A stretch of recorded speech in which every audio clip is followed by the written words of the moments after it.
In last year's story, we met a 14-year-old girl who escaped attempts by men to marry her against her will.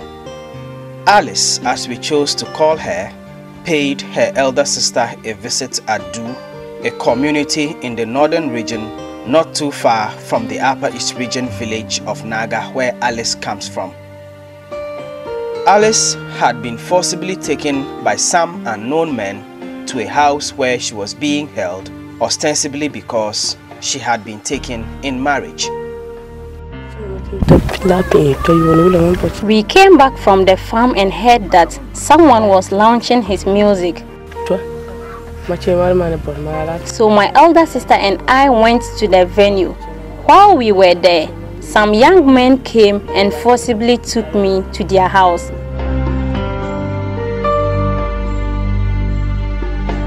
She managed to escape to her village, but the men would not so easily give up and tried to track her down. This prompted Alice's family to contact Awal Ahmed, the executive director for the Rural Initiatives for Self-Empowerment, RISE Ghana, to intervene. Awal then laid a complaint with the Navrongo police, who supported him to rescue and protect Alice. Today, I returned to Naga with Awal to check up on Alice. I find her happily taking part in a lesson in the Form 1 class at the Naga Junior High School. However, after class, I engage Alice in a conversation and find out that she is actually unhappy about her academic performance and plans to quit school when she completes her junior high school education. Yes. I want to issue a complete JSC. I want to get sewing machine to work. You want to get a sewing machine? Yes. To learn? You don't want to continue school? No. Why? Yes, my mind is not in the school. My mind is not in the school. Your mind is not in the school? Yes. What is keeping your mind away from the school? Is it because you are not performing well in class? Yes. Yes.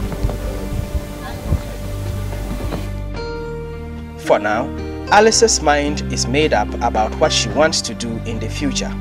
She says no attempt has been made to force her into marriage since she was rescued after the previous attempt. The time that I was in the house, when I saw people going coming to school, whilst I'm in the house, it do pain me. In last year's story, we also met this girl we named Christy. At the time of telling her story last year, Christy was 19 years old and had already been a mother for 5 years. The time that I gave birth, I was 14 and I gave birth. But it's actually this year that I got married. Christy decided to go back to school after learning from her mistakes. This year, when I returned, she was still in school, determined to write her basic education certificate exams and further her education from there. I got pregnant and then I came and joined. I'm still enjoying the studies. I'm in Form 3 now. So when you complete school from here, where would you like to go? I'd like to go to SS, that's Burger Girls. Where would you like to study? No, I'll study home econs. But being a tender mother with no strong financial background, combining school and motherhood is extremely difficult for Christy. With tears in her eyes, she tells me about the hardship she is going through and the stumbling blocks in the way of her education. Me like this, I'm a lady too. When I see something and I want to buy because of my daughter, I can't. I have to keep that money for her. So I'm lacking some things because of her. When I return home, I have to cook. And then anytime she's crying, I have to make sure that she stops crying before I'll do what I can. So because of her, I don't get my time like that for studying. Yeah. For Amina as we chose to call her in last year's story, her situation was not too different from that of Christy. At age 15 and in primary school class 6, Amina was married off because she got pregnant for a young man who was financially supporting her since she was an orphan and did not have anyone to support her in her education. I got pregnant and they gave me to the guy. So when I went to the guy, I was not feeling comfortable. When I'm in the boys' house and I saw my colleagues coming to school, when I was in the house, I don't get the chance to move with my colleagues because they were schooling whilst I was in the house. So, rather than stay married, she came back to continue her education at the Naga Junior High School. Today, Amina is still in school and determined to become a nurse in future. I've been coming to school always, and studies always go on well with me. So if I finish, I should be a nurse in future. That's what I want to be. My mother sent me to take something and go and give to my auntie. And when I give the things to my auntie and I was going home. Lamisi, not her real name, shared a story last year of how she was abducted by a suitor at Kolugo, a community next to Naga where we met the other girls. One day at age 14, Lamisi was sent on an errand by her mother. On the way back, an unknown man on a motorcycle approached her and offered her a lift back to her house. When Lamisi accepted the offer, the man took her to his own house and detained her. He then sent word to Lamisi's family, offering to pay her bride price and keep her as a wife. But Lamisi's mother fiercely resisted the move and contacted Awal Ahmed, who again facilitated the child's rescue. Lamisi went back to school and was concentrating on her studies. But this year, when we returned to check up on her, a 16-year-old Lamisi had other plans for her life. Her parents had been waiting for Awal to come visit because their daughter had suddenly decided that she was dropping out of school and nothing they said to her would convince her otherwise.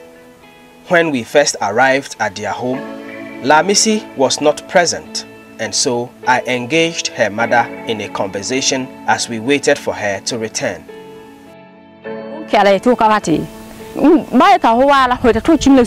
When schools reopened, I woke her up and asked her to go to school, and she told me she was not going because she had headache.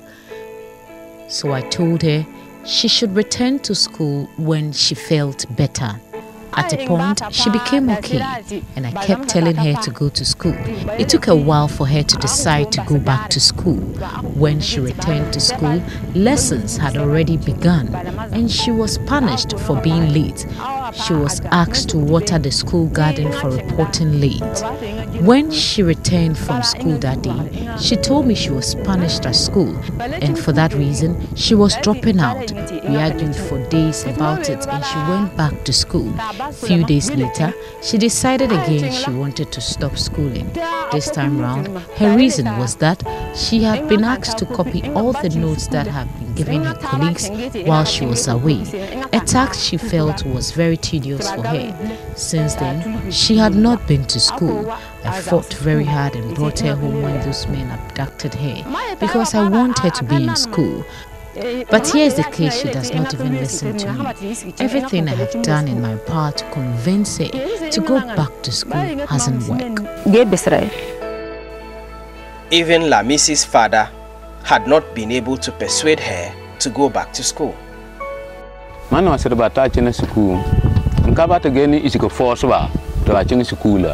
If I didn't want her to be educated, I would not have put her in school and support her up to this stage. I want her to finish school and become a responsible person so that her mother and I can also reap the benefits of that. But she has decided she won't listen to us.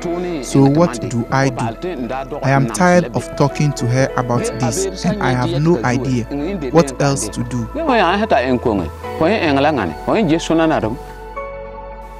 Lamisi's parents were hoping that someone else would be able to talk her back to her senses. But when Lamisi finally got back home, nothing Awal said to her would convince her to go back to school. We spent close to an hour just trying to get Lamisi to tell us why she decided to drop out of school and perhaps what it would take to make her change her mind. But all our effort yielded no result. There is no problem. There's no problem. You just decided not to go. Yes. So you now go Why? back. Will you now go back to school? No. You will not go back. Yes. Why? Nothing. You've made up your mind that you won't go back to school. Yes. But there has to be a reason why. There's no reasons. Is it because you're not performing well in class? No. So you are performing well in class? Yes. So why don't you want to stay in school?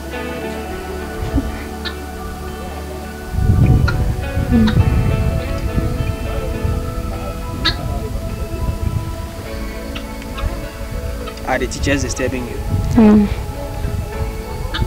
You have no money for fees? No. Is it because you have no money? No. You just don't want to go to school? Yes. So what do you want to do? Nothing. Call it the irony of life. On one hand, Christy and Amina, after experiencing the harsh realities of getting pregnant and dropping out of school, are now struggling to make amends and finish their education. When we get sometimes lack of property, sometimes we don't get the money to buy our school needs. So that's why we get it to me. So if the government is able to provide us uniforms and books and then we start school, we'll be able to provide it. The problem is, for a girl like me to friend, it's not that, let's say, it's our making or something like that. It's out of something that's money. Because if you are the type that what you want, your parents can afford for you. And then a boy will come to you, I'll give you this, I'll give you that. You have to agree and then take the money and then that goes with it. Lamisi, on the other hand, has better opportunities and supportive parents. And yet, here she is, rebelling and determined to head down the same road Christy and Amina are running back from. She could have it all, but she is risking throwing it all away.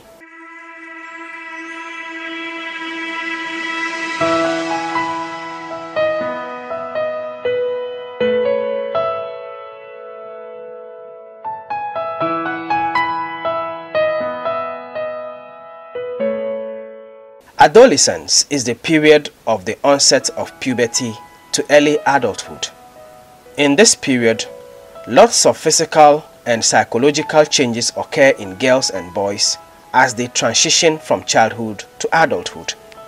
This perhaps explains Lamisi's behavior and the situation that led Christy and Amina to where they are now. Mary Azika is a senior midwife with the Ghana Health Service. She works here in the Upper East region, mainly in issues of reproductive and child health, adolescent reproductive health, maternity and family planning. She says most cases she has handled involving adolescent girls are often due to ignorance on the part of the girls and failure of their parents to help them through the difficult period of adolescence. Most of them are ignorant. They don't know much about their reproductive or sexual health. They don't know much about it. Most of them don't know that at certain stage I will develop breast. At certain stage I will get my menstruation. They get urges, desire for sex, though it's normal because hormones will rise, but how to deal with it, most of them don't know. So if they don't get education from the beginning, then you see that they get lost. Yeah.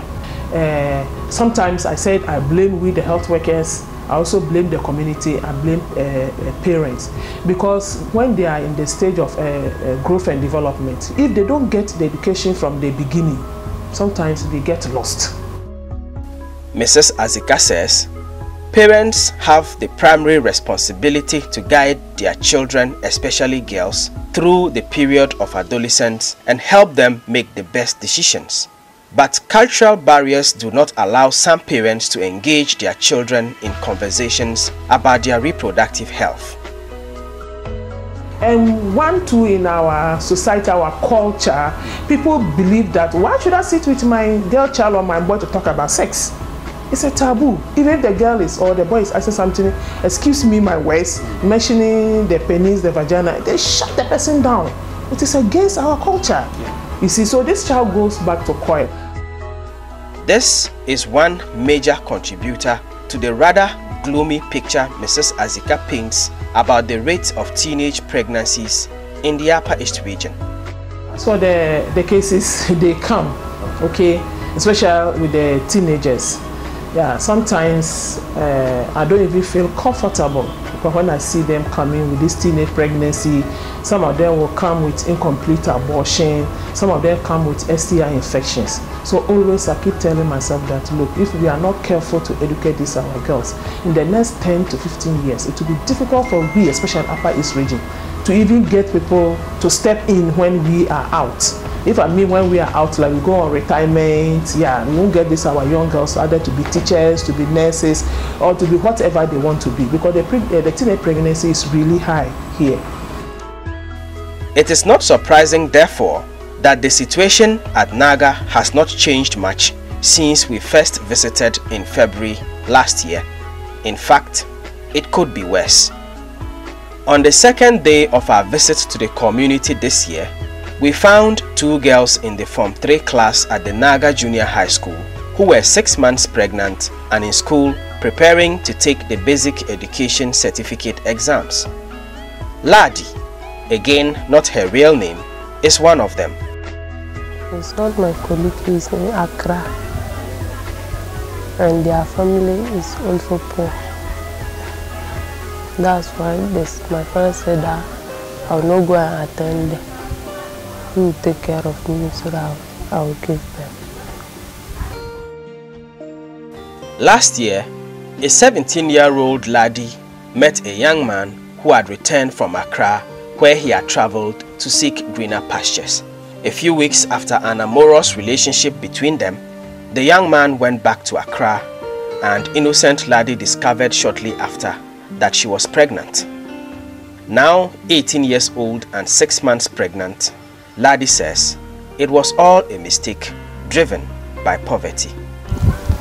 It was a mistake, not that I don't even want to be like this, but it was a mistake because my parents, all of them, all our family, is only one boy who even gone to school, and he is now in Kumasi. He is not even here. And my father is the one who is taking care of me. And my father don't have anything. He's selling her things to take care of me. Life became very difficult for Ladi because her own mother was already pregnant with one of her younger siblings before she got pregnant. The problem that I'm facing now is my mother also got pregnant and she has even given birth. Your mother? Yes, and I'm my mother firstborn. And my sister too is dead, but she's not around. She's in Lamisi, so everything I have to do. I last went and snapped one scan, but they said I should go and snap another one. I couldn't because of money. And my mother was also sick with her pregnancy. And finally, she gave birth to 2 twins.